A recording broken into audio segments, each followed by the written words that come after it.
नमस्कार. Only education फक्त शिक्षण या यूट्यूब चॅनलवर आपल्या सर्वांचं स्वागत आहे. तर आज आपण ध्वनिदर्शक शब्द पाहणार आहोत. आपल्या सोबतच्या परिसरातून आपण नेहमी वेगवेगळे आवाज ऐकतो. त्यातील काही आवाज प्राण्यांचे, पक्ष्यांचे, वाहनाचे, वाद्याचे आणि भिन्न भिन्न क्रियाचे असतात. अशा प्रकारच्या आवाजासाठी विशिष्ट शब्द वापरले जातात किंवा हे आवाज विशिष्ट नावाने ओळखले जातात. काही पशुपक्ष्यांचे ध्वनिदर्शक शब्द बघूया. कबुतरांचे, त्याला घुमणे म्हणतात. बेडकांचे डरावणे, डरकणे किंवा डराव डराव. कावळ्यांची काव काव. कुत्र्यांचे भुंकणे, भुंग्याचा किंवा मधमाशांचा गुंजारव. कोकिळांचे कुहू कुहू, माकडाचा हुहुकार. कोल्यांची कोलेकुई, म्हशीचे रेकणे. कोंबड्याचे आरवणे, मोराचा केकराव. गाईचे हंबरणे, मोरांची केकावली.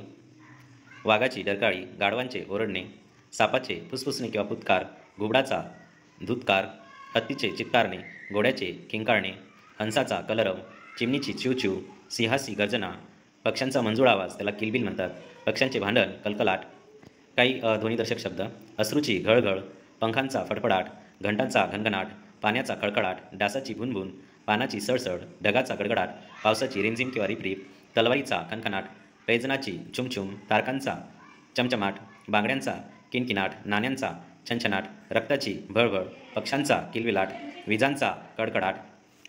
क्रियादर्शक शब्दाची ध्वनी: भुरकन म्हणजे उडणे, गरकन म्हणजे वळणे, टरकन फाडणे, मटकन बसणे, धपकन पडणे, गटकन गिळणे, खळकन फुटणे, सटकन निसटणे, सपकन म्हणजे वार करणे.